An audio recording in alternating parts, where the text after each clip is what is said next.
नमस्कार भक्तों, सुनिए संपूर्ण श्रीमद् भागवत महापुराण कृष्णा टिप्स से।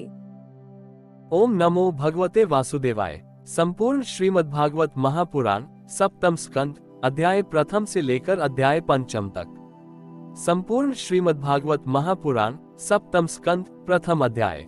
नारद युधिष्ठिर संवाद और जय विजय की कथा। राजा परीक्षित ने पूछा, भगवान तो स्वभाव से ही भेदभाव से रहित है, सम है, समस्त प्राणियों के प्रिय और सुहृद है। फिर उन्होंने जैसे कोई साधारण मनुष्य भेदभाव से अपने मित्र का पक्ष ले और शत्रुओं का अनिष्ट करे, उसी प्रकार इंद्र के लिए दैत्यों का वध क्यों किया। वे स्वयं परिपूर्ण कल्याण स्वरूप है, इसीलिए उन्हें देवताओं से कुछ लेना देना नहीं है, तथा निर्गुण होने के कारण दैत्यों से कुछ वैर विरोध और उद्वेग भी नहीं है। भगवत प्रेम के सौभाग्य से संपन्न महात्मा हमारे चित्त में भगवान के समत्व आदि गुणों के संबंध में बड़ा भारी संदेह हो रहा है। आप कृपा करके उसे मिटाइए। श्री शुकदेव जी कहते हैं, महाराज, भगवान के अद्भुत चरित्र के संबंध में तुमने बड़ा सुंदर प्रश्न किया, क्योंकि ऐसे प्रसंग प्रहलाद आदि भक्तों की महिमा से परिपूर्ण होते हैं, जिसके श्रवण से भगवान की भक्ति बढ़ती है। इस परम पुण्यमय प्रसंग को नारदादि महात्मा गण बड़े प्रेम से गाते रहते हैं। अब मैं अपने पिता श्री कृष्ण द्वैपायन मुनि को नमस्कार करके भगवान की लीला कथा का वर्णन करता हूँ। वास्तव में भगवान निर्गुण, अजन्मा, अव्यक्त और प्रकृति से परे हैं। ऐसे होने पर भी अपनी माया के गुणों को स्वीकार करके वे बाध्य बाधक भाव को, अर्थात मरने और मारने वाले दोनों के परस्पर विरोधी रूपों को ग्रहण करते हैं। सत्व गुण, रजो गुण और तमो गुण ये प्रकृति के गुण हैं, परमात्मा के नहीं। परीक्षित, इन तीनों गुणों की भी एक साथ ही घटती बढ़ती नहीं होती। भगवान समय समय के अनुसार गुणों को स्वीकार करते हैं। सत्व गुण की वृद्धि के समय देवता और ऋषियों का, रजो गुण की वृद्धि के समय दैत्यों का और तमो गुण की वृद्धि के समय वे यक्ष एवं राक्षसों को अपनाते और उनका अभ्युदय करते हैं। जैसे व्यापक अग्नि, काष्ठ आदि भिन्न भिन्न आश्रयों में रहने पर भी उनसे अलग नहीं जान पड़ती, परंतु मंथन करने पर वह प्रकट हो जाती है, वैसे ही परमात्मा सभी शरीरों में रहते हैं, अलग नहीं जान पड़ते, परंतु विचारशील पुरुष हृदय मंथन करके उनके अतिरिक्त सभी वस्तुओं का बोध करके अंततः अपने हृदय में ही अंतर्यामी रूप से उन्हें प्राप्त कर लेते हैं। जब परमेश्वर अपने लिए शरीरों का निर्माण करना चाहते हैं, तब अपनी माया से रजो गुण की अलग सृष्टि करते हैं। जब वे विचित्र योनियों में रमण करना चाहते हैं, तब सत्व गुण की सृष्टि करते हैं, और जब वे शयन करना चाहते हैं, तब तमो गुण को बढ़ा देते हैं। परीक्षित, भगवान सत्य संकल्प हैं। वे ही जगत की उत्पत्ति के निमित्त भूत, प्रकृति और पुरुष के सहकारी एवं आश्रय काल की सृष्टि करते हैं। इसलिए वे काल के अधीन नहीं, काल ही उनके अधीन है। राजन, वे काल स्वरूप ईश्वर जब सत्व गुण की वृद्धि करते हैं, तब सत्व में देवताओं का बल बढ़ाते हैं, और तभी वे परम यशस्वी देव प्रिय परमात्मा देव विरोधी रजो गुणी एवं तमो गुणी दैत्यों का संहार करते हैं। वस्तुतः वे सम ही हैं। राजन, इसी विषय में देवर्षि नारद ने बड़े प्रेम से एक इतिहास कहा था। यह उस समय की बात है जब राजसूय यज्ञ में तुम्हारे दादा युधिष्ठिर ने उनसे इस संबंध में एक प्रश्न किया था। उस महान राजसूय यज्ञ में राजा युधिष्ठिर ने अपनी आंखों के सामने बड़ी आश्चर्यजनक घटना देखी कि चेदी राज शिशुपाल सबके देखते देखते भगवान श्री कृष्ण में समा गया। वहीं देवर्षि नारद भी बैठे हुए थे। इस घटना से आश्चर्यचकित होकर राजा युधिष्ठिर ने बड़े बड़े मुनियों से भरी हुई सभा में उस यज्ञ मंडप में ही देवर्षि नारद से यह प्रश्न किया। युधिष्ठिर ने पूछा, अहो, ये तो बड़ी विचित्र बात है। परम तत्व भगवान श्री कृष्ण में समा जाना तो बड़े बड़े अनन्य भक्तों के लिए भी दुर्लभ है, फिर भगवान से द्वेष करने वाले शिशुपाल को ये गति कैसे मिली? नारद जी, इसका रहस्य हम सभी जानना चाहते हैं। पूर्व काल में भगवान की निंदा करने के कारण ऋषियों ने राजा वेन को नरक में डाल दिया था। ये दम्भोष का लड़का पापात्मा शिशुपाल और दुर्बुद्धि दंत वक्त्र दोनों ही जब से तुतला कर बोलने लगे थे, तब से अब तक भगवान से द्वेष ही करते रहे हैं। अविनाशी पर ब्रह्म भगवान श्री कृष्ण को ये पानी पी पी कर गाली देते हैं, परंतु इसके फल स्वरूप न तो इनकी जीभ में कोढ़ ही हुआ और न इन्हें घोर अंधकार में नरक की ही प्राप्ति हुई।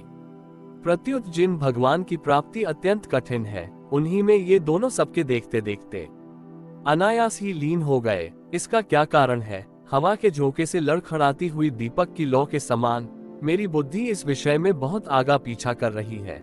आप सर्वज्ञ हैं, अतः इस अद्भुत घटना का रहस्य समझाइए। श्री शुकदेव जी कहते हैं, सर्व समर्थ देवर्षि नारद राजा के ये प्रश्न सुनकर बहुत प्रसन्न हुए। उन्होंने युधिष्ठिर को संबोधित करके भरी सभा में सबके सुनते हुए ये कथा कही। नारद जी ने कहा, युधिष्ठिर, निंदा, स्तुति, सत्कार और तिरस्कार इस शरीर के ही तो होते हैं। इस शरीर की कल्पना प्रकृति और पुरुष का ठीक ठीक विवेक न होने के कारण ही हुई है। जब इस शरीर को ही अपना आत्मा मान लिया जाता है, तब यह मैं हूँ और यह मेरा है, ऐसा भाव बन जाता है। यही सारे भेदभाव का मूल है। इसी के कारण ताड़ना और दुर्वचनों से पीड़ा होती है। जिस शरीर में अभिमान हो जाता है कि यह मैं हूँ, उस शरीर के वध से प्राणियों को अपना वध जान पड़ता है, किंतु भगवान में तो जीवों के समान ऐसा अभिमान है नहीं, क्योंकि वे सर्वात्मा हैं, अद्वितीय हैं। वे जो दूसरों को दंड देते हैं, वह भी उनके कल्याण के लिए ही, क्रोध वश अथवा द्वेष वश नहीं। तब भगवान के संबंध में हिंसा की कल्पना तो की ही कैसे जा सकती है। इसलिए चाहे सुदृढ़ वैर भाव से या वैरहीन भक्ति भाव से, भय से, स्नेह से अथवा कामना से, कैसे भी हो, भगवान में अपना मन पूर्ण रूप से लगा देना चाहिए। भगवान की दृष्टि से इन भावों में कोई भेद नहीं है। युधिष्ठिर, मेरा तो ऐसा दृढ़ निश्चय है कि मनुष्य वैर भाव से भगवान में जितना तन्मय हो जाता है, उतना भक्ति योग से नहीं होता। भरिंगी कीड़े को लाकर भीत पर अपने छिद्र में बंद कर देता है और वह भय तथा उद्वेग से भरिंगी का चिंतन करते करते उसके जैसा ही हो जाता है। यही बात भगवान श्री कृष्ण के संबंध में भी है। लीला के द्वारा मनुष्य मालूम पड़ते हुए ये सर्वशक्तिमान भगवान ही तो है। इनसे वैर करने वाले भी इनका चिंतन करते करते पाप रहित होकर इन्हीं को प्राप्त हो गए। एक नहीं, अनेकों मनुष्य काम से, द्वेष से, भय से और स्नेह से अपने मन को भगवान में लगाकर एवं अपने सारे पाप धोकर उसी प्रकार भगवान को प्राप्त हुए हैं, जैसे भक्त भक्ति से। महाराज, गोपियों ने भगवान से मिलन के तीव्र काम अर्थात प्रेम से, कंस ने भय से, शिशुपाल, दंतवक्त्र आदि राजाओं ने द्वेष से, यदुवंशियों ने परिवार के संबंध से, तुम लोगों ने स्नेह से और हम लोगों ने भक्ति से अपने मन को भगवान में लगाया है। भक्तों के अतिरिक्त जो 5 प्रकार के भगवान का चिंतन करने वाले हैं, उनमें जो राजा वेन की तो किसी में ही गणना नहीं होती, क्योंकि उसने किसी भी प्रकार से भगवान में मन नहीं लगाया था। सारांश ये है कि चाहे जैसे हो, अपना मन भगवान श्री कृष्ण में तन्मय कर देना चाहिए। महाराज, फिर तुम्हारे जैसे मौसेरे भाई शिशुपाल और दंतवक्त्र दोनों ही विष्णु भगवान के मुख्य पार्षद थे। ब्राह्मणों के शाप से इन दोनों को अपने पद से च्युत होना पड़ा था। राजा युधिष्ठिर ने पूछा, नारद जी, भगवान के पार्षदों को भी प्रभावित करने वाला वो शाप किसने दिया था? वह कैसा था? भगवान के अनन्य प्रेमी फिर जन्म मृत्यु में संसार में आए, ये बात तो कुछ अविश्वसनीय सी मालूम पड़ती है। वैकुंठ के रहने वाले लोग प्राकृत शरीर, इंद्रिय और प्राणों से रहित होते हैं। उनका प्राकृत शरीर से संबंध किस प्रकार हुआ, ये बात आप अवश्य सुनाइए। नारद जी ने कहा, एक दिन ब्रह्मा के मानस पुत्र सनकादि ऋषि तीनों लोकों में स्वच्छंद विचरण करते हुए वैकुंठ में जा पहुंचे। यूं तो वे सबसे प्राचीन हैं, परंतु जान पड़ते हैं ऐसे मानो 5-6 बरस के बच्चे हों। वस्त्र भी नहीं पहनते। उन्हें साधारण बालक समझकर द्वारपालों ने उनको भीतर जाने से रोक दिया। इस पर वे क्रोधित से हो गए और द्वारपालों को ये शाप दिया कि मूर्खों, भगवान विष्णु के चरण तो रजोगुण और तमोगुण से रहित हैं। तुम दोनों इनके समीप निवास करने योग्य नहीं हो, इसलिए शीघ्र ही तुम यहाँ से पापमयी असुर योनि में जाओ। उनके इस प्रकार शाप देते ही जब वे वैकुंठ से नीचे गिरने लगे, तब उन कृपालु महात्माओं ने कहा, अच्छा, 3 जन्मों में इस शाप को भोग कर तुम लोग फिर इसी वैकुंठ में आ जाना। युधिष्ठिर, वे ही दोनों दिति के पुत्र हुए। उनमें बड़े का नाम हिरण्यकशिपु था और उससे छोटे का हिरण्याक्ष। दैत्य और दानवों के समाज में यही दोनों सर्वश्रेष्ठ थे। विष्णु भगवान ने नरसिंह का रूप धारण करके हिरण्यकशिपु को और पृथ्वी का उद्धार करने के समय वराह अवतार ग्रहण करके हिरण्याक्ष को मारा। हिरण्यकशिपु ने अपने पुत्र प्रहलाद को भगवत प्रेमी होने के कारण मार डालना चाहा और इसके लिए उन्हें बहुत सी यातनाएं दी। परंतु प्रहलाद सर्वात्मा भगवान के परम प्रिय हो चुके थे, समदर्शी हो चुके थे। उनके हृदय में अटल शांति थी। भगवान के प्रभाव से वे सुरक्षित थे। इसलिए तरह तरह से चेष्टा करने पर भी हिरण्यकशिपु उनको मार डालने में समर्थ न हुआ। युधिष्ठिर, वे ही दोनों विश्रवा मुनि के द्वारा केशिनी कैकसी के गर्भ से राक्षसों के रूप में पैदा हुए। उनका नाम था रावण और कुंभकर्ण। उनके उत्पातों से सब लोगों में आग सी लग गई थी। उस समय भी भगवान ने उन्हें शाप से छुड़ाने के लिए राम रूप से उनका वध किया। युधिष्ठिर, मार्कंडेय मुनि के मुख से तुम भगवान श्री राम का चरित्र सुनोगे। वे ही दोनों जय विजय इस जन्म में तुम्हारी मौसी के लड़के शिशुपाल और दंतवक्त्र के रूप में क्षत्रिय कुल में उत्पन्न हुए थे। भगवान श्री कृष्ण के चक्र का स्पर्श प्राप्त हो जाने से उनके सारे पाप नष्ट हो गए और वे सनकादि के शाप से मुक्त हो गए। वैर भाव के कारण निरंतर ही वे भगवान श्री कृष्ण का चिंतन किया करते थे। उसी तीव्र तन्मयता के फल स्वरूप वे भगवान को प्राप्त हो गए और पुनः उनके पार्षद होकर उन्हीं के समीप चले गए। युधिष्ठिर जी ने पूछा, भगवान, हिरण्यकशिपु ने अपने स्नेह भाजन पुत्र प्रहलाद से इतना द्वेष क्यों किया? फिर प्रहलाद तो महात्मा थे। साथ ही यह भी बतलाइए कि किस साधन से प्रहलाद भगवान में हो गए। संपूर्ण श्रीमद्भागवत महापुराण सप्तम स्कंद द्वितीय अध्याय। हिरण्याक्ष का वध होने पर हिरण्यकशिपु का अपनी माता और कुटुंबियों को समझाना। नारद जी ने कहा, युधिष्ठिर, जब भगवान ने वराहावतार धारण करके हिरण्याक्ष को मार डाला, तब भाई के इस प्रकार मारे जाने पर हिरण्यकशिपु रोष से जल भून गया और शोक से संतप्त हो उठा। वह क्रोध से कांपता हुआ अपने दांतों से बार बार होठ चबाने लगा। क्रोध से दहकती हुई आंखों की आग के धुएं से धूमिल हुए आकाश की ओर देखता हुआ वह कहने लगा। उस समय विकराल दाढ़ों, आग उगलने वाली उग्र दृष्टि और चढ़ी हुई भौहों के कारण उसका मुंह देखा न जाता था। भरी सभा में त्रिशूल उठाकर उसने द्विमूर्धा, त्रयक्ष, शंबर, शतबाहु, हयग्रीव, नमुची, पाक, इलवल, विप्रचिति, पुलोमा और शकुन आदि को संबोधन करके कहा, दैत्यों और दानवों, तुम सब लोग मेरी बात सुनो और उसके बाद जैसे मैं कहता हूँ वैसे करो।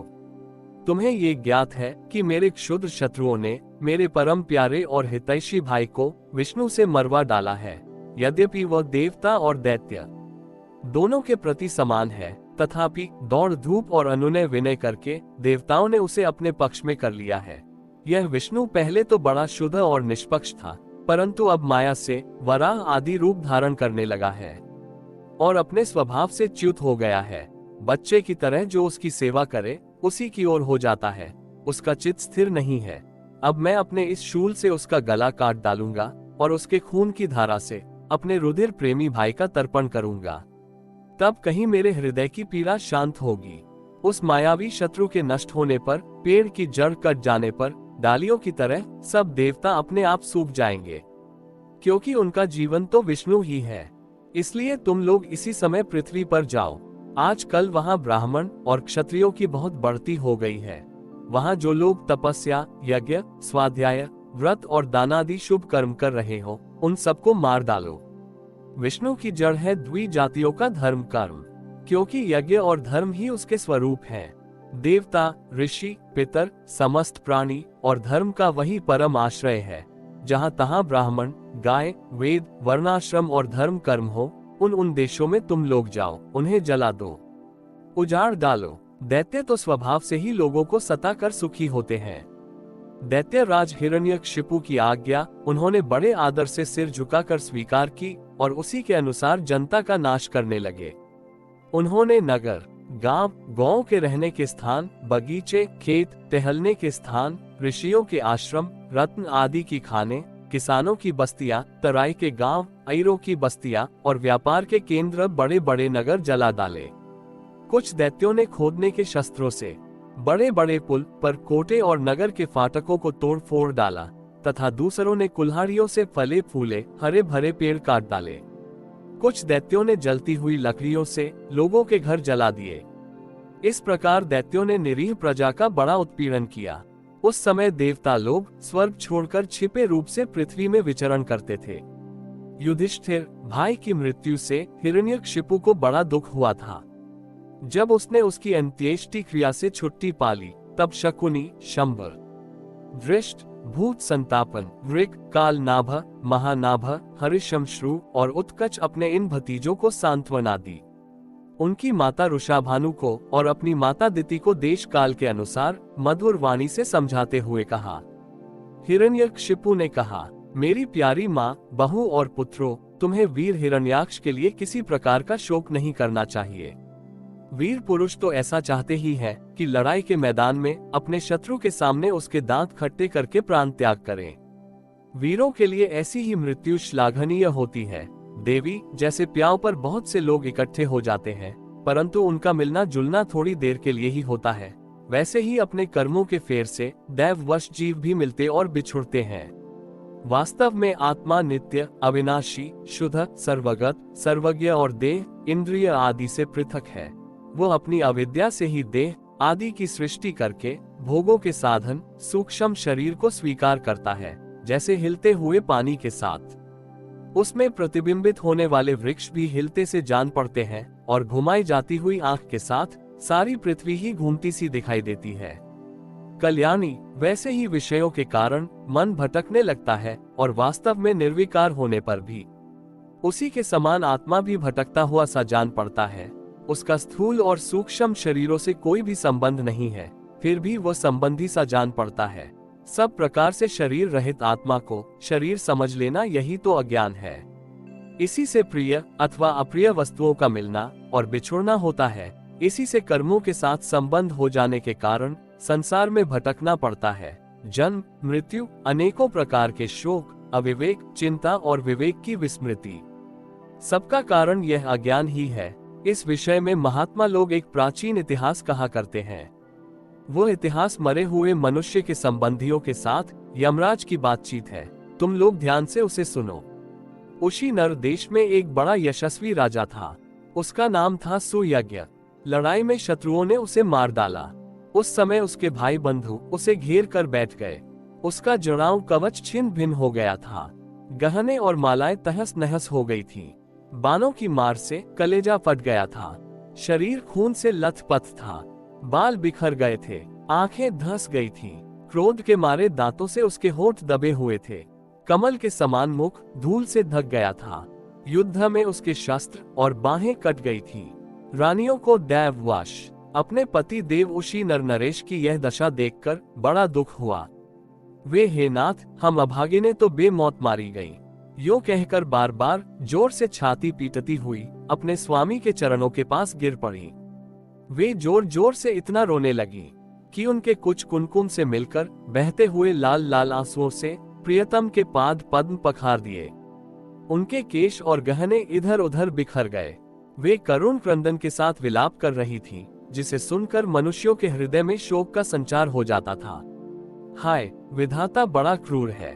स्वामिन, उसी ने आज आपको हमारी आंखों से ओझल कर दिया। पहले तो आप समस्त देशवासियों के जीवन दाता थे, आज उसी ने आपको ऐसा बना दिया कि आप हमारा शोक बढ़ा रहे हैं। पति देव, आप हमसे बड़ा प्रेम करते थे, हमारी थोड़ी सी सेवा को भी बड़ी करके मानते थे। हाय, अब आपके बिना हम कैसे रह सकेंगी।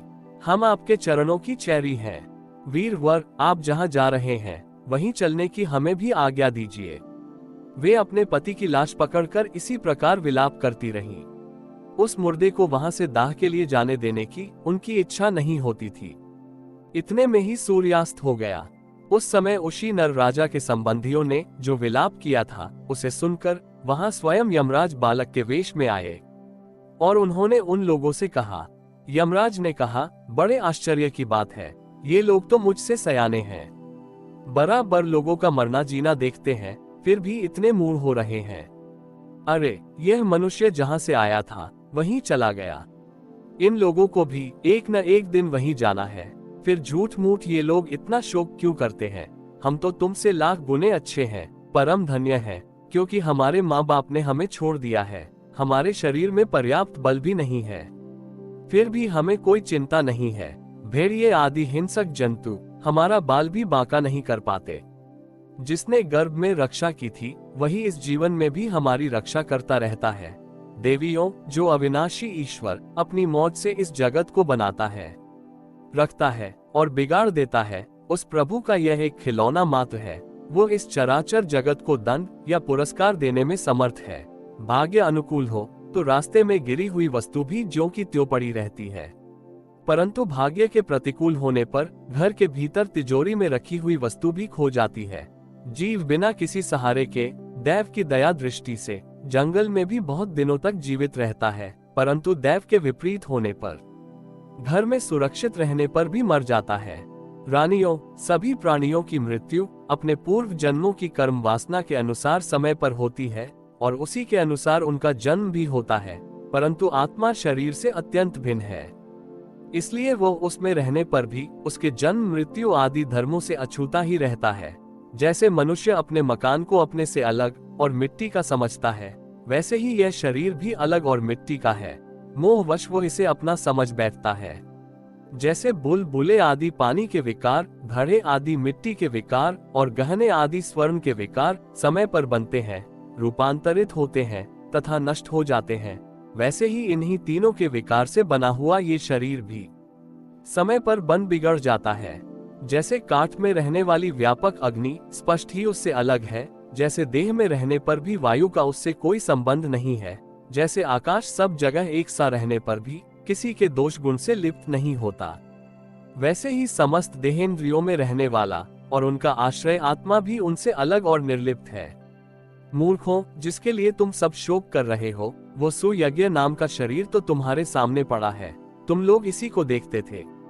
इसमें जो सुनने वाला और बोलने वाला था वो तो कभी किसी को नहीं दिखाई पड़ता था, फिर आज भी नहीं दिखाई दे रहा है, तो शोक क्यों?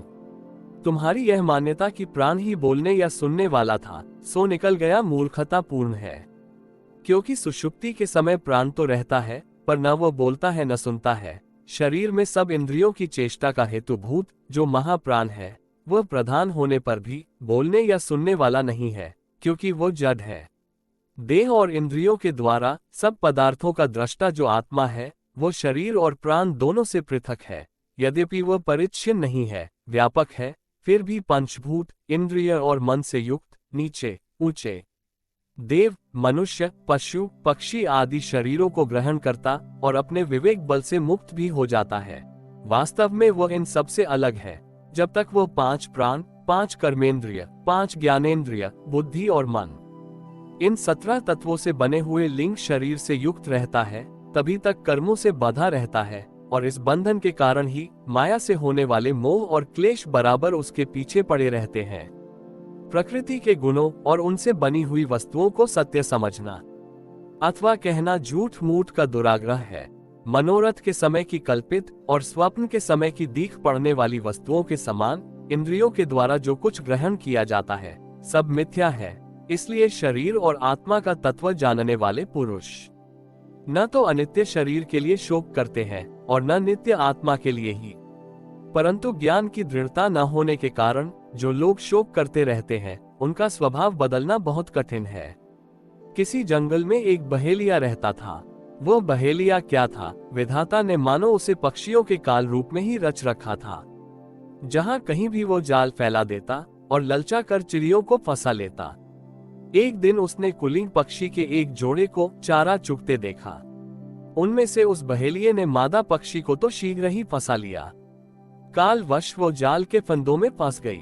नर पक्षी को अपनी मादा की विपत्ति को देखकर बड़ा दुख हुआ। वो बेचारा उसे छुड़ा तो सकता ना था। स्नेह से उस बेचारी के लिए विलाप करने लगा। उसने कहा, यूं तो विधाता सब कुछ कर सकता है, परंतु है वो बड़ा निर्दयी। यह मेरी सहचरी एक तो स्त्री है, दूसरे मुझ अभागे के लिए शोक करती हुई बड़ी दीनता से छटपटा रही है। इसे लेकर वो करेगा क्या? उसकी मौज हो तो मुझे ले जाए। इसके बिना मैं अपना यह अधूरा विधुर जीवन जो दीनता और दुख से भरा हुआ है लेकर क्या करूंगा? अभी मेरे अभागे बच्चों के पर भी नहीं जमे हैं। स्त्री के मर जाने पर उन मातृहीन बच्चों को मैं कैसे पालूंगा? ओह, घोंसले में वे अपनी माँ की बाट देख रहे होंगे। इस तरह वो पक्षी बहुत सा विलाप करने लगा। आंसुओं के मारे उसका गला रूंध गया था। तब तक काल की प्रेरणा से पास ही छिपे हुए उसी बहेलिये ने ऐसा बाण मारा कि वह भी वहीं पर लौट गया। मूर्ख रानियों, तुम्हारी भी यही दशा होने वाली है। तुम्हें अपनी मृत्यु तो दिखती नहीं और इसके लिए रो पीट रही हो। यदि तुम लोग 100 बरस तक इसी तरह शोकवश छाती पीटती रहो तो भी अब तुम इसे नहीं पा सकोगी। हिरण्यकशिपु ने कहा। उस छोटे से बालक की ऐसी ज्ञानपूर्ण बातें सुनकर सबके सब दंग रह गए। उसी नर नरेश के भाई बंधु और स्त्रियों ने यह बात समझ ली कि समस्त संसार और इसके सुख दुख अनित्य एवं मिथ्या है। यमराज यह उपाख्यान सुनाकर वहीं अंतर्धान हो गए। भाई बंधुओं ने भी सुयज्ञ की अंत्येष्टि क्रिया की। इसलिए तुम लोग भी अपने लिए या किसी दूसरे के लिए शोक मत करो। इस संसार में कौन अपना है और कौन अपने से भिन्न, क्या अपना है और क्या पराया, प्राणियों को अज्ञान के कारण ही यह अपने पराये का दुराग्रह हो रहा है। इस भेद बुद्धि का और कोई कारण नहीं है। नारद जी ने कहा, युधिष्ठिर, अपनी पुत्र वधु के साथ दिति ने हिरण्यकशिपु की यह बात सुनकर उसी क्षण पुत्र शोक का त्याग कर दिया और अपना चित्त परम तत्व स्वरूप परमात्मा में लगा दिया। संपूर्ण श्रीमद्भागवत महापुराण सप्तम स्कंद तृतीय अध्याय। हिरण्यकशिपु की तपस्या और वर प्राप्ति। नारद जी ने कहा, युधिष्ठिर, अब हिरण्यकशिपु ने यह विचार किया कि मैं अजेय, अजर, अमर और संसार का एक छत्र सम्राट बन जाऊं, जिससे कोई मेरे सामने खड़ा तक न हो सके। इसके लिए वो मंदराचल की एक घाटी में जाकर अत्यंत दारुण तपस्या करने लगा। वहां हाथ ऊपर उठाकर आकाश की ओर देखता हुआ वो पैर के अंगूठे के बल पृथ्वी पर खड़ा हो गया। उसकी जटाएं ऐसी चमक रही थीं जैसे प्रलय काल के सूर्य की किरणें। जब वो इस प्रकार तपस्या में संलग्न हो गया तब देवता लोग अपने अपने स्थानों और पदों पर पुनः प्रतिष्ठित हो गए। बहुत दिनों तक तपस्या करने के बाद उसकी तपस्या की आग धुएं के साथ सिर से निकलने लगी। वो चारों ओर फैल गई और ऊपर, नीचे तथा अगल बगल के लोगों को जलाने लगी। उसकी लपट से नदी और समुद्र खोलने लगे। द्वीप और पर्वतों के सहित पृथ्वी डगमगाने लगी। ग्रह और तारे टूट टूट कर गिरने लगे तथा 10 दिशाओं में मानो आग लग गई। हिरण्यकशिपु की उस तमोमयी आग की लपटों से स्वर्ग के देवता भी जलने लगे। वे घबराकर स्वर्ग से ब्रह्मलोक में गए और ब्रह्मा जी से प्रार्थना करने लगे, हे देवताओं के भी आराध्य देव जगतपति ब्रह्मा जी, हम लोग हिरण्यकशिपु के तप की ज्वाला से जल रहे हैं। अब हम स्वर्ग में नहीं रह सकते। हे अनंत, हे सर्वाध्यक्ष, यदि आप उचित समझें तो अपनी सेवा करने वाली जनता का नाश होने के पहले ही ये ज्वाला शांत कर दीजिए। भगवान, आप सब कुछ जानते ही हैं, फिर भी हम अपनी ओर से आपसे यह निवेदन कर देते हैं कि वो किस अभिप्राय से यह घोर तपस्या कर रहा है। सुनिए, उसका विचार है कि जैसे ब्रह्मा जी अपनी तपस्या और योग के प्रभाव से इस चराचर जगत की सृष्टि करके सब लोकों से ऊपर सत्य लोक में विराजते हैं, वैसे ही मैं भी अपनी उग्र तपस्या और योग के प्रभाव से वही पद और स्थान प्राप्त कर लूंगा। क्योंकि समय असीम है और आत्मा नित्य है। एक जन्म में नहीं, अनेक जन्म, एक युग में न सही अनेक युगों में। अपनी तपस्या की शक्ति से मैं पाप पुण्यादि के नियमों को पलटकर इस संसार में ऐसा उलट फेर कर दूंगा जैसा पहले कभी नहीं था। वैष्णवादी पदों में तो रखा ही क्या है, क्योंकि कल्प के अंत में उन्हें भी काल के गाल में चला जाना पड़ता है। हमने सुना है कि ऐसा हट करके ही वो घोर तपस्या में जुटा हुआ है। आप तीनों लोकों के स्वामी हैं। अब आप जो उचित समझें वही करें। ब्रह्मा जी, आपका ये सर्वश्रेष्ठ परमेष्ठी पद ब्राह्मण एवं गौ की वृद्धि, कल्याण, विभूति, कुशल और विजय के लिए है। यदि यह हिरण्यकशिपु के हाथ में चला गया तो सज्जनों पर संकटों का पहाड़ टूट पड़ेगा। युधिष्ठिर, जब देवताओं ने भगवान ब्रह्मा जी से इस प्रकार निवेदन किया तब वे भृगु और दक्ष आदि प्रजापतियों के साथ हिरण्यकशिपु के आश्रम पर गए। वहां जाने पर पहले तो वे उसे देख ही न सके, क्योंकि दीमक की मिट्टी, घास और बांसों से उसका शरीर ढक गया था। चींटियां उसकी मेदा, त्वचा, मांस और खून चाट गई थीं। बादलों से ढके हुए सूर्य के समान वो अपनी तपस्या के तेज से लोगों को तपा रहा था। उसको देखकर ब्रह्मा जी भी विस्मित हो गए। उन्होंने हंसते हुए कहा, ब्रह्मा जी ने कहा, बेटा हिरण्यकशिपु, उठो उठो, तुम्हारा कल्याण हो। कश्यप नंदन, अब तुम्हारी तपस्या सिद्ध हो गई। मैं तुम्हें वर देने के लिए आया हूँ। तुम्हारी जो इच्छा हो बेखटके मांग लो। मैंने तुम्हारे हृदय का अद्भुत बल देखा। अरे, डांसों ने तुम्हारी देह खा डाली है, फिर भी तुम्हारे प्राण हड्डियों के सहारे टिके हुए हैं। ऐसी कठिन तपस्या न तो पहले किसी ऋषि ने की थी और न आगे ही कोई करेगा। भला ऐसा कौन है जो देवताओं के 100 वर्ष तक बिना पानी के जीता रहे? बेटा हिरण्यकशिपु, तुम्हारा ये काम बड़े बड़े धीर पुरुष भी कठिनता से कर सकते हैं। तुमने इस तपोनिष्ठा से मुझे अपने वश में कर लिया है। दैत्य शिरोमणे, इसी से प्रसन्न होकर मैं तुम्हें जो कुछ मांगो दिए देता हूँ। तुम हो मरने वाले और मैं हूँ अमर, अतः तुम्हें मेरा ये दर्शन निष्फल नहीं हो सकता। नारद जी कहते हैं, युधिष्ठिर, इतना कहकर ब्रह्मा जी ने उसके चींटियों से खाए हुए शरीर पर अपने कमंडलू का दिव्य एवं अमोघ प्रभावशाली जल छिड़क दिया। जैसे लकड़ी के ढेर में से आग जल उठे, वैसे ही वो जल छिड़कते ही बांस और दीमकों की मिट्टी के बीच से उठ खड़ा हुआ। उस समय उसका शरीर सब अवयवों से पूर्ण एवं बलवान हो गया था। इंद्रियों में शक्ति आ गई थी और मन सचेत हो गया था। सारे अंग वज्र के समान कठोर एवं तपाए हुए सोने की तरह चमकीले हो गए थे। वो नवयुवक होकर उठ खड़ा हुआ। उसने देखा कि आकाश में हंस पर चढ़े हुए ब्रह्मा जी खड़े हैं। उन्हें देखकर उसे बड़ा आनंद हुआ। अपना सिर पृथ्वी पर रखकर उसने उनको नमस्कार किया। फिर अंजलि बांधकर नम्र भाव से खड़ा हुआ और बड़े प्रेम से अपने निर्निमेष नयनों से उन्हें देखता हुआ गदगद वाणी से स्तुति करने लगा। उस समय उसके नेत्रों में आनंद के आंसू उमड़ रहे थे और सारा शरीर पुलकित हो रहा था। हिरण्यकशिपु ने कहा, कल्प के अंत में ये सारी सृष्टि काल के द्वारा प्रेरित तमोगुण से घने अंधकार से ढक गई थी। उस समय स्वयं प्रकाश स्वरूप आपने अपने तेज से पुनः इसे प्रकट किया। आप ही अपने त्रिगुणमय रूप से इसकी रचना, रक्षा और संहार करते हैं। आप रजोगुण, सत्वगुण और तमोगुण के आश्रय हैं। आप ही सबसे परे और महान हैं। आपको मैं नमस्कार करता हूँ। आप ही जगत के मूल कारण हैं। ज्ञान और विज्ञान आपकी मूर्ति हैं। प्राण, इंद्रिय, मन और बुद्धि आदि विकारों के द्वारा आपने अपने को प्रकट किया है। आप मुख्य प्राण सूत्रात्मा के रूप से चराचर जगत को अपने नियंत्रण में रखते हैं। आप ही प्रजा के रक्षक भी हैं। भगवान, चित्त, चेतना, मन और इंद्रियों के स्वामी आप ही हैं। पंचभूत, शब्दादि विषय और उनके संस्कारों के रचयिता भी महतत्व के रूप में आप ही हैं। जो वेद होता, अध्वर्यु, ब्रह्मा और उद्गाता इन ऋत्विजों से होने वाले यज्ञ का प्रतिपादन करते हैं, वे आपके ही शरीर हैं।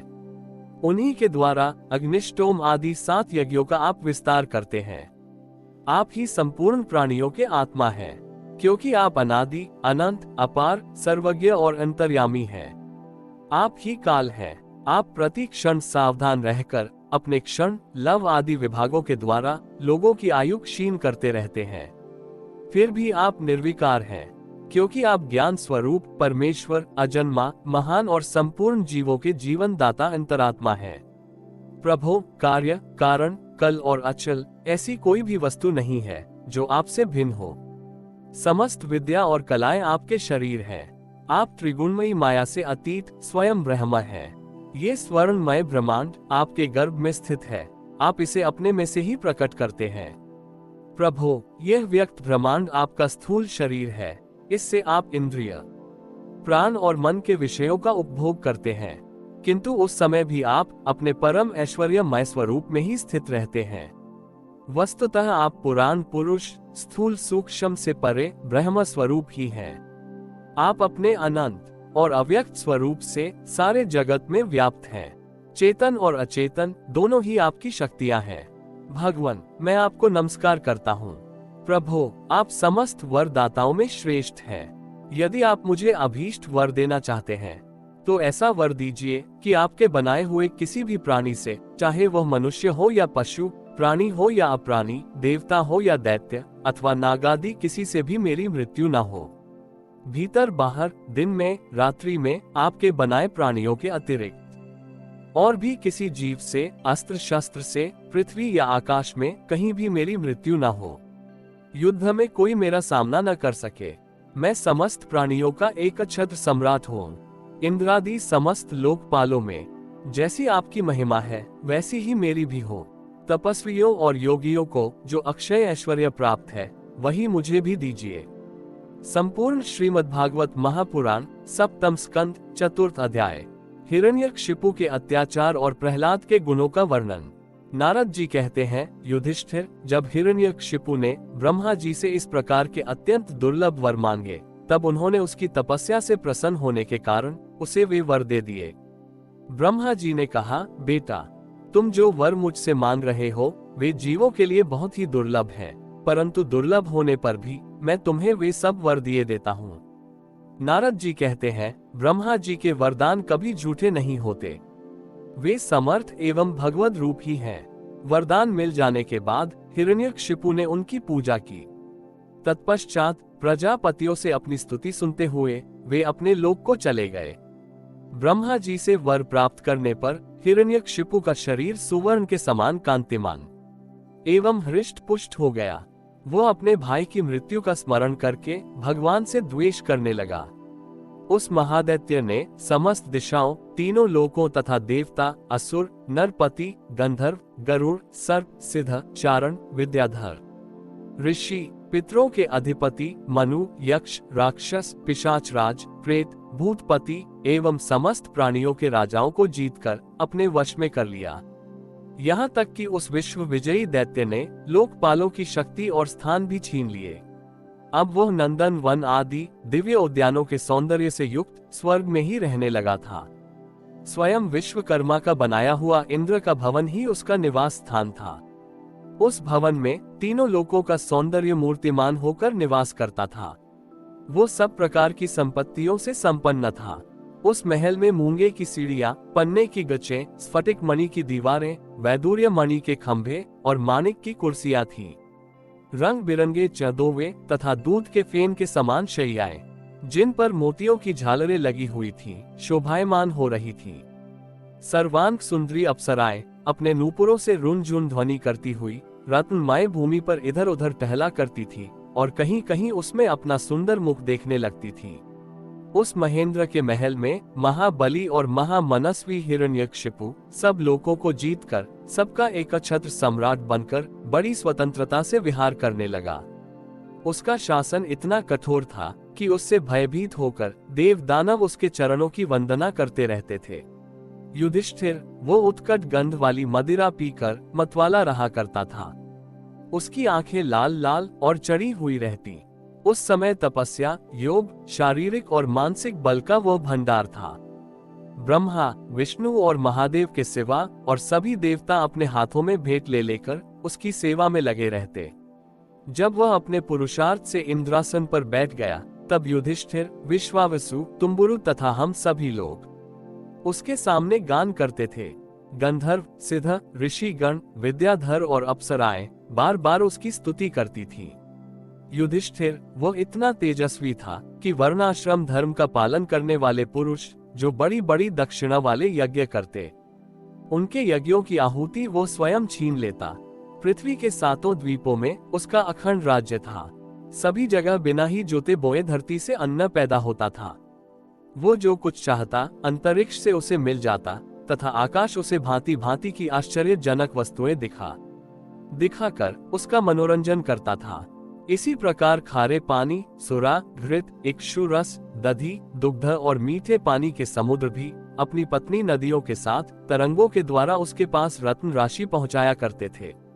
पर्वत अपनी घाटियों के रूप में उसके लिए खेलने का स्थान जुटाते और वृक्ष सब ऋतुओं में फूलते फलते। वो अकेला ही सब लोकपालों के विभिन्न गुणों को धारण करता। इस प्रकार दिग्विजयी और एकछत्र सम्राट होकर वह अपने को प्रिय लगने वाले विषयों का स्वच्छंद उपभोग करने लगा। परंतु इतने विषयों से भी उसकी तृप्ति न हो सकी, क्योंकि अंततः वह इंद्रियों का दास ही तो था। युधिष्ठिर, इस रूप में भी वो भगवान का वही पार्षद है जिसे सनकादिकों ने शाप दिया था। वह ऐश्वर्य के मद से मतवाला हो रहा था तथा घमंड में चूर होकर शास्त्रों की मर्यादा का उल्लंघन कर रहा था। देखते ही देखते उसके जीवन का बहुत सा समय बीत गया। उसके कठोर शासन से सब लोग और लोकपाल घबरा गए। जब उन्हें और कहीं किसी का आश्रय न मिला तब उन्होंने भगवान की शरण ली। उन्होंने मन ही मन कहा, जहाँ सर्वात्मा जगदीश्वर श्री हरि निवास करते हैं और जिसे प्राप्त करके शांत एवं निर्मल सन्यासी महात्मा फिर लौटते नहीं, भगवान के उस परम धाम को हम नमस्कार करते हैं। इस भाव से अपनी इंद्रियों का संयम और मन को समाहित करके उन लोगों ने खाना पीना और सोना छोड़ दिया तथा निर्मल हृदय से भगवान की आराधना की। एक दिन उन्हें मेघ के समान गंभीर आकाशवाणी सुनाई पड़ी। उसकी ध्वनि से दिशाएं गूंज उठी। साधुओं को अभय देने वाली वह वाणी यूं थी, श्रेष्ठ देवताओं, डरो मत, तुम सब लोगों का कल्याण हो। मेरे दर्शन से प्राणियों को परम कल्याण की प्राप्ति हो जाती है। इस नीच दैत्य की दुष्टता का मुझे पहले से ही पता है। मैं इसको मिटा दूंगा। अभी कुछ दिनों तक समय की प्रतीक्षा करो। कोई भी प्राणी जब देवता, वेद, गाय, ब्राह्मण, साधु, धर्म और मुझसे द्वेष करने लगता है, तब शीघ्र ही उसका विनाश हो जाता है। जब यह अपने वैरहीन, शांत और महात्मा पुत्र प्रहलाद से द्रोह करेगा, उसका अनिष्ट करना चाहेगा, तब वर के कारण शक्ति संपन्न होने पर भी इसे मैं अवश्य मार डालूंगा। नारद जी कहते हैं, सबके हृदय में ज्ञान का संचार करने वाले भगवान ने जब देवताओं को यह आदेश दिया, तब वे उन्हें प्रणाम करके लौट आए। उनका सारा उद्वेग मिट गया और उन्हें ऐसा मालूम होने लगा कि हिरण्यकशिपु मर गया। युधिष्ठिर, दैत्य राज हिरण्यकशिपु के बड़े ही विलक्षण 4 पुत्र थे। उनमें प्रहलाद यूं तो सबसे छोटे थे, परंतु गुणों में सबसे बड़े थे। वे बड़े संत सेवी थे, ब्राह्मण भक्त, सौम्य स्वभाव, सत्य प्रतिज्ञा एवं जितेंद्रिय थे तथा समस्त प्राणियों के साथ अपने ही समान समता का बर्ताव करते और सबके एकमात्र प्रिय और सच्चे हितैषी थे। बड़े लोगों के चरणों में सेवक की तरह झुक कर रहते थे। गरीबों पर पिता के समान स्नेह रखते थे।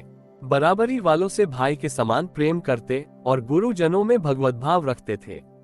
विद्या, धन, सौंदर्य और कुलीनता से संपन्न होने पर भी घमंड और हेकड़ी उन्हें छू तक नहीं गई थी। बड़े बड़े दुखों में भी वे तनिक भी घबराते न थे। लोक परलोक के विषयों को उन्होंने देखा सुना तो बहुत था, परंतु वे उन्हें निहसार और असत्य समझते थे। इसलिए उनके मन में किसी भी वस्तु की लालसा न थी। इंद्रिय, प्राण, शरीर और मन उनके वश में थे। उनके चित्त में कभी किसी प्रकार की कामना नहीं उठती थी। जन्म से असुर होने पर भी उनमें आसुरी संपत्ति का लेश भी नहीं था। जैसे भगवान के गुण अनंत है, वैसे ही प्रहलाद के श्रेष्ठ गुणों की भी कोई सीमा नहीं है। महात्मा लोग सदा से उनका वर्णन करते और उन्हें अपनाते आए हैं, तथापि वे आज भी ज्यों के त्यों बने हुए हैं। युधिष्ठिर, यो तो देवता उनके शत्रु हैं, परंतु फिर भी भक्तों का चरित्र सुनने के लिए जब उन लोगों की सभा होती है, तब वे दूसरे भक्तों को प्रहलाद के समान कहकर उनका सम्मान करते हैं। फिर आप जैसे अजात शत्रु भगवत भक्त उनका आदर करेंगे। इसमें तो संदेह ही क्या है। उनकी महिमा का वर्णन करने के लिए अगणित गुणों के कहने सुनने की आवश्यकता नहीं। केवल ही एक गुण, भगवान श्री कृष्ण के चरणों में स्वाभाविक जन्मजात प्रेम, उनकी महिमा को प्रकट करने के लिए पर्याप्त है। युधिष्ठिर, प्रहलाद बचपन में ही खेल कूद छोड़कर भगवान के ध्यान में जडवत तन्मय हो जाया करते। भगवान श्री कृष्ण के अनुग्रह रूप ग्रह ने उनके हृदय को इस प्रकार खींच लिया था कि उन्हें जगत की कुछ सुध बुध ही न रहती। उन्हें ऐसा जान पड़ता कि भगवान मुझे अपनी गोद में लेकर आलिंगन कर रहे हैं। इसलिए उन्हें सोते, बैठते, खाते, पीते, चलते, फिरते और बातचीत करते समय भी इन बातों का ध्यान बिल्कुल न रहता। कभी कभी भगवान मुझे छोड़कर चले गए, इस भावना में उनका हृदय इतना डूब जाता कि वे जोर जोर से रोने लगते। कभी मन ही मन उन्हें अपने सामने पाकर आनंदोद्रेक से ठठाकर हंसने लगते। कभी उनके ध्यान के मधुर आनंद का अनुभव करके जोर से गाने लगते। वे कभी उत्सुक हो बेसुरा चिल्ला पड़ते। कभी कभी लोक लज्जा का त्याग करके प्रेम में छककर नाचने भी लगते थे। कभी कभी उनकी लीला के चिंतन में इतने तल्लीन हो जाते कि उन्हें अपनी याद ही न रहती, उन्हीं का अनुकरण करने लगते। कभी भीतर ही भीतर भगवान का कोमल संस्पर्श अनुभव करके आनंद में मग्न हो जाते और चुपचाप शांत होकर बैठे रहते। उस समय उनका रोम रोम पुलकित हो उठता। अध खुले नेत्र अविचल प्रेम और आनंद के आंसुओं से भरे रहते। भगवान श्री कृष्ण के चरण कमलों की यह भक्ति अकिंचन भगवत प्रेमी महात्माओं के संग से ही प्राप्त होती है। इसके द्वारा वे स्वयं तो परमानंद में मग्न रहते ही थे, जिन बेचारों का मन कुसंग के कारण अत्यंत दीनहीन हो रहा था, उन्हें भी बार बार शांति प्रदान करते थे। युधिष्ठिर, प्रहलाद भगवान के परम प्रेमी भक्त, परम भाग्यवान और ऊंची कोटि के महात्मा थे। हिरण्यकशिपु ऐसे साधु पुत्र को भी अपराधी बतलाकर उनका अनिष्ट करने की चेष्टा करने लगा। युधिष्ठिर ने पूछा, नारद जी, आपका व्रत अखंड है। अब हम आपसे ये जानना चाहते हैं कि हिरण्यकशिपु ने पिता होकर भी ऐसे शुद्ध हृदय महात्मा पुत्र से द्रोह क्यों किया। पिता तो स्वभाव से ही अपने पुत्रों से प्रेम करते हैं। यदि पुत्र कोई उल्टा काम करता है तो वे उसे शिक्षा देने के लिए ही डांटते हैं, शत्रु की तरह वैर विरोध तो नहीं करते। फिर प्रहलाद जी जैसे अनुकूल, शुद्ध हृदय एवं गुरुजनों में भगवत भाव करने वाले पुत्रों से भला कोई द्वेष कर ही कैसे सकता है। नारद जी, आप सब कुछ जानते हैं। हमें ये जानकर बड़ा कौतूहल हो रहा है कि पिता ने द्वेष के कारण पुत्र को मार डालना चाहा। आप कृपा करके मेरा ये कौतूहल शांत कीजिए। संपूर्ण श्रीमद्भागवत महापुराण, सप्तम स्कंद, पंचम अध्याय। हिरण्यकशिपु के द्वारा प्रहलाद के वध का प्रयत्न। नारद जी कहते हैं, युधिष्ठिर, दैत्यों ने भगवान श्री शुक्राचार्य जी को अपना पुरोहित बनाया था। उनके 2 पुत्र थे, शंड और अमर्क। वे दोनों राजमहल के पास ही रहकर हिरण्यकशिपु के द्वारा भेजे हुए नीति निपुण बालक प्रहलाद को और दूसरे पढ़ाने योग्य दैत्य बालकों को राजनीति, अर्थनीति आदि पढ़ाया करते थे। प्रहलाद गुरु जी का पढ़ाया हुआ पाठ सुन लेते थे और उसे ज्यों का त्यों उन्हें सुना भी दिया करते थे, किंतु वे उसे मन से अच्छा नहीं समझते थे, क्योंकि उस पाठ का मूल आधार था अपने और पराये का झूठा आग्रह। युधिष्ठिर, एक दिन हिरण्यकशिपु ने अपने पुत्र प्रहलाद को बड़े प्रेम से गोद में लेकर पूछा, बेटा बताओ तो सही, तुम्हें कौन सी बात अच्छी लगती है। प्रहलाद जी ने कहा, पिताजी, संसार के प्राणी मैं और मेरे के झूठे आग्रह में पड़कर सदा ही अत्यंत उद्विग्न रहते हैं। ऐसे प्राणियों के लिए मैं यही ठीक समझता हूँ कि वे अपने अधःपतन के मूल कारण घास से ढके हुए अंधेरे कुएं के समान इस घर को छोड़कर वन में चले जाया और भगवान श्री हरि की शरण ग्रहण करें। नारद जी कहते हैं, प्रहलाद जी के मुंह से शत्रु पक्ष की प्रशंसा से भरी बात सुनकर हिरण्यकशिपु ठठाकर हंस पड़ा। उसने कहा, दूसरों के बहकाने से बच्चों की बुद्धि यूं ही बिगड़ जाया करती है। जान पड़ता है गुरु जी के घर पर विष्णु के पक्षपाती कुछ ब्राह्मण वेश बदल कर रहते हैं। बालक की भली भांति देख रेख की जाए, जिससे अब इसकी बुद्धि बहकने न पाए। जब दैत्यों ने प्रहलाद को गुरु जी के घर पहुंचा दिया, तब पुरोहितों ने उनको बहुत पुचकार कर और फुसलाकर बड़ी वाणी से पूछा, बेटा प्रहलाद, तुम्हारा कल्याण हो। ठीक ठीक बतलाना, देखो झूठ न बोलना। ये तुम्हारी बुद्धि उल्टी कैसे हो गई, और किसी बालक की बुद्धि तो ऐसी नहीं हुई। कुल नंदन प्रहलाद, बताओ तो बेटा, हम तुम्हारे गुरुजन ये जानना चाहते हैं कि तुम्हारी बुद्धि स्वयं ऐसी हो गई या किसी ने सचमुच तुमको बहका दिया है। प्रहलाद ने कहा, जिन मनुष्यों की बुद्धि मोह से ग्रस्त हो रही है, उन्हीं को भगवान की माया से यह झूठा दुराग्रह होता देखा गया है कि यह अपना है और यह पराया। उन मायापति भगवान को मैं नमस्कार करता हूँ। वे भगवान ही जब कृपा करते हैं तब मनुष्यों की पाश्विक बुद्धि नष्ट होती है। इस पशु बुद्धि के कारण ही तो यह मैं हूँ और यह मुझसे भिन्न है, इस प्रकार का झूठा भेदभाव पैदा होता है। वही परमात्मा यह आत्मा है। अज्ञानी लोग अपने और पराये का भेद करके उसी का वर्णन किया करते हैं। उनका न जानना भी ठीक ही है, क्योंकि उसके तत्व को जानना बहुत कठिन है और ब्रह्मा आदि बड़े बड़े वेदज्ञ भी उसके विषय में मोहित हो जाते हैं।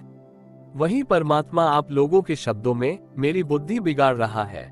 गुरु जी जैसे चुंबक के पास लोहा स्वयं खिंचाता है, वैसे ही चक्रपाणी भगवान की स्वच्छंद इच्छा शक्ति से मेरा चित्त भी संसार से अलग होकर उनकी ओर बरबस खींच जाता है। नारद जी कहते हैं, परम ज्ञानी प्रहलाद अपने गुरु जी से इतना कहकर चुप हो गए।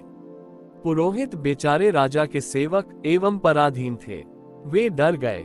उन्होंने क्रोध से प्रहलाद को झिड़क दिया और कहा, अरे कोई मेरा बेद तो लाओ, ये हमारी कीर्ति में कलंक लगा रहा है।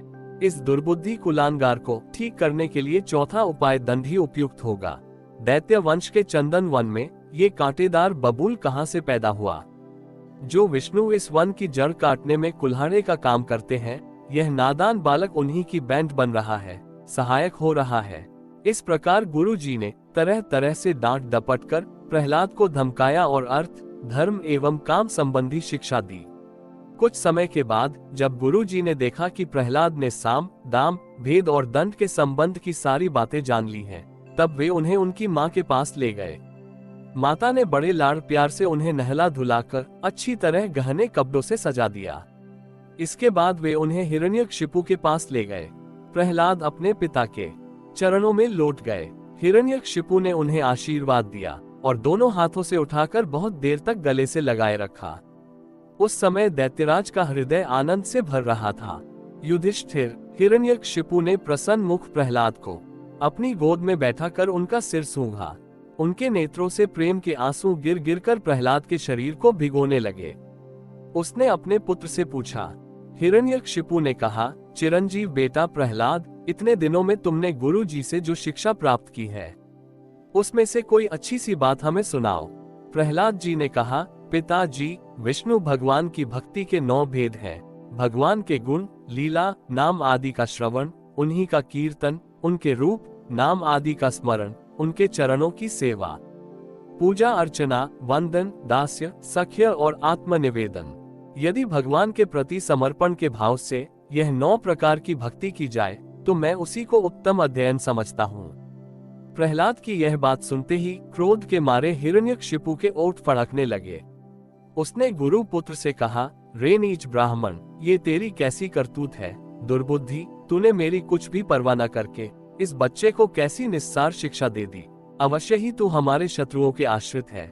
संसार में ऐसे दुष्टों की कमी नहीं है जो मित्र का बाना धारण कर छिपे छिपे शत्रु का काम करते हैं, परंतु उनकी कलई ठीक वैसे ही खुल जाती है जैसे छिपकर पाप करने वालों का पाप समय पर रोग के रूप में प्रकट होकर उनकी पोल खोल देता है। गुरु पुत्र ने कहा, इंद्र शत्रु, आपका पुत्र जो कुछ कह रहा है वह मेरे या और किसी के बहकाने से नहीं कह रहा है। राजन, ये तो इसकी जन्मजात स्वाभाविक बुद्धि है। आप क्रोध शांत कीजिए, व्यर्थ में हमें दोष न लगाइए। नारद जी कहते हैं, युधिष्ठिर, जब गुरु जी ने ऐसा उत्तर दिया तब हिरण्यकशिपु ने फिर प्रहलाद से पूछा, क्यों रे, यदि तुझे ऐसी अहित करने वाली खोटी बुद्धि गुरु मुख से नहीं मिली तो बता कहाँ से प्राप्त हुई। प्रहलाद ने कहा, पिताजी, संसार के लोग तो पिसे हुए को पीस रहे हैं, चबाए हुए को चबा रहे हैं। उनकी इंद्रियां वश में न होने के कारण वे भोगे हुए विषयों को ही फिर भोगने के लिए संसार रूप नरक की ओर जा रहे हैं। ऐसे गृहस्थ पुरुषों की बुद्धि अपने आप किसी के सिखाने से अथवा अपने ही जैसे लोगों के संग से भगवान श्री कृष्ण में नहीं लगती। जो इंद्रियों से दिखने वाले बाह्य विषयों को परम इष्ट समझकर मूर्खतावश अंधों के पीछे अंधों की तरह गड्ढे में गिरने के लिए चले जा रहे हैं और वेद वाणी रूप रस्सी के काम्य कर्मों के दीर्घ बंधन में बंधे हुए हैं, उनको ये बात मालूम नहीं कि हमारे स्वार्थ और परमार्थ भगवान विष्णु ही है। उन्हीं की प्राप्ति से हमें सब पुरुषार्थों की प्राप्ति हो सकती है। जिनकी बुद्धि भगवान के चरण कमलों का स्पर्श कर लेती है उनके जन्म मृत्यु रूप अनर्थ का सर्वथा नाश हो जाता है, परंतु जो लोग अकिंचन भगवत प्रेमी महात्माओं के चरणों की धूल में स्नान नहीं कर लेते, उनकी बुद्धि काम्य कर्मों का पूरा सेवन करने पर भी भगवत चरणों का स्पर्श नहीं कर सकती।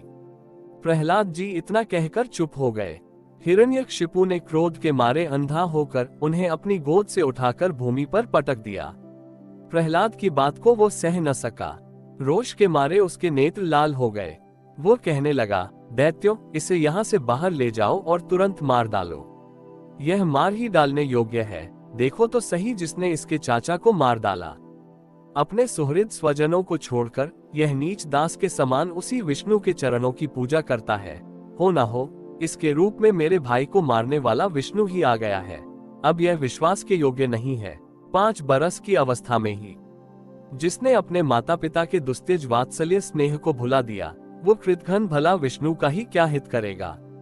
कोई दूसरा भी यदि औषध के समान भलाई करे तो वो एक प्रकार से पुत्र ही है, पर यदि अपना पुत्र भी अहित करने लगे तो रोग के समान वो शत्रु है। अपने शरीर के ही किसी अंग से सारे शरीर को हानि होती हो तो उसको काट डालना चाहिए, क्योंकि उसे काट देने से शेष शरीर सुख से जी सकता है। ये स्वजन का बाना पहनकर मेरा कोई शत्रु ही आया है। जैसे योगी की भोग लोलुप इंद्रियां उसका अनिष्ट करती हैं, वैसे ही यह मेरा अहित करने वाला है। इसलिए खाने, सोने, बैठने आदि के समय किसी भी उपाय से इसे मार डालो। जब हिरण्यकशिपु ने दैत्यों को इस प्रकार आज्ञा दी, तब तीखी दाढ़, विकराल वदन, लाल लाल दाढ़ी मूंछ एवं केशों वाले दैत्य हाथों में त्रिशूल ले लेकर मारो, काटो इस प्रकार बड़े जोर से चिल्लाने लगे। प्रहलाद चुपचाप बैठे हुए थे और दैत्य उनके सभी मर्म स्थानों में शूल से घाव कर रहे थे। उस समय प्रहलाद जी का चित्त उन परमात्मा में लगा हुआ था जो मन वाणी के अगोचर, सर्वात्मा, समस्त शक्तियों के आधार एवं पर ब्रह्म है।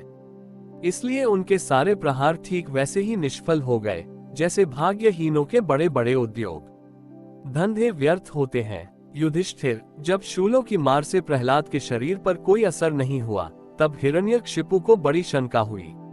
अब वो प्रहलाद को मार डालने के लिए बड़े हठ से भांति भांति के उपाय करने लगा।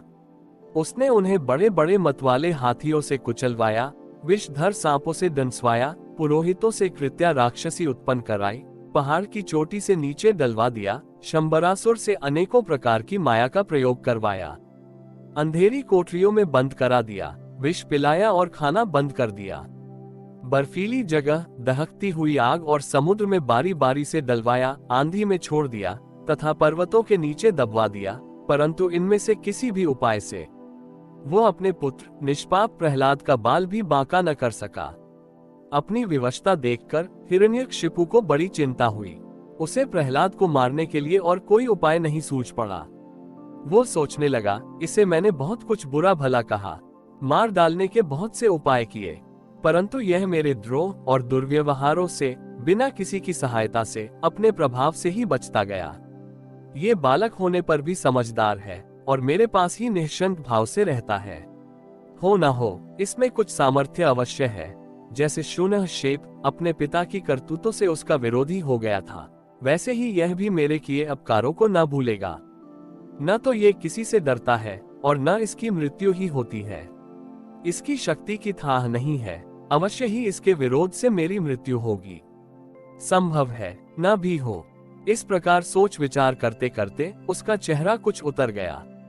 शुक्राचार्य के पुत्र शंड और अमर्क ने जब देखा कि हिरण्यकशिपु तो मुंह लटका कर बैठा हुआ है, तब उन्होंने एकांत में जाकर उससे यह बात कही, स्वामी, आपने अकेले ही तीनों लोकों पर विजय प्राप्त कर ली। आपके भौहें टेढ़ी करने पर ही लोकपाल कांप उठते हैं। हमारे देखने में तो आपके लिए चिंता की कोई बात नहीं है। भला बच्चों के खिलवाड़ में भी भलाई बुराई सोचने की कोई बात है। जब तक हमारे पिता शुक्राचार्य जी नहीं आ जाते, तब तक ये डर कर कहीं भाग न जाए। इसलिए उसे वरुण पाशों से बांध रखिए। प्रायः ऐसा होता है कि अवस्था की वृद्धि के साथ साथ और गुरुजनों की सेवा से बुद्धि सुधर जाया करती है। हिरण्यकशिपु ने अच्छा ठीक है कहकर गुरुपुत्रों की सलाह मान ली और कहा कि इसे उन धर्मों का उपदेश करना चाहिए जिनका पालन गृहस्थ नरपति किया करते हैं। युधिष्ठिर, इसके बाद पुरोहित उन्हें लेकर पाठशाला में गए और क्रमशः धर्म, अर्थ और काम इन तीन पुरुषार्थों की शिक्षा देने लगे। प्रहलाद वहां अत्यंत नम्र सेवक की भांति रहते थे, परंतु गुरुओं की वो शिक्षा प्रहलाद को अच्छी न लगी, क्योंकि गुरुजी उन्हें केवल अर्थ, धर्म और काम की ही शिक्षा देते थे। ये शिक्षा केवल उन लोगों के लिए है जो राग, द्वेष आदि द्वंद्व और विषय भोगों में रस ले रहे हों। एक दिन गुरुजी गृहस्थी के काम से कहीं बाहर चले गए थे। छुट्टी मिल जाने के कारण समवयस्क बालकों ने प्रहलाद जी को खेलने के लिए पुकारा। प्रहलाद जी परम ज्ञानी थे। उनका प्रेम देखकर उन्होंने उन बालकों को ही बड़ी मधुर वाणी से पुकारकर अपने पास बुला लिया। उनसे उनके जन्म मरण की गति भी छिपी नहीं थी। उन पर कृपा करके हंसते हुए से उन्हें उपदेश करने लगे। युधिष्ठिर, वे सब अभी बालक ही थे, इसलिए राग द्वेष परायण विषय भोगी पुरुषों के उपदेशों से और चेष्टाओं से उनकी बुद्धि अभी दूषित नहीं हुई थी। इसी से और प्रहलाद के प्रति आदर बुद्धि होने से उन सबने अपनी खेल कूद सामग्रियों को छोड़ दिया तथा प्रहलाद जी के पास जाकर उनके चारों ओर बैठ गए और उनके उपदेश में मन लगाकर बड़े प्रेम से एकटक उनकी ओर देखने लगे। भगवान के परम प्रेमी भक्त प्रहलाद का हृदय उनके प्रति करुणा और मैत्री के भाव से भर गया तथा वे उनसे कहने लगे, हरि ओम तत्सत। इति श्रीमद्भागवत महापुराण सप्तम स्कंद अध्याय प्रथम से लेकर अध्याय पंचम तक संपूर्ण।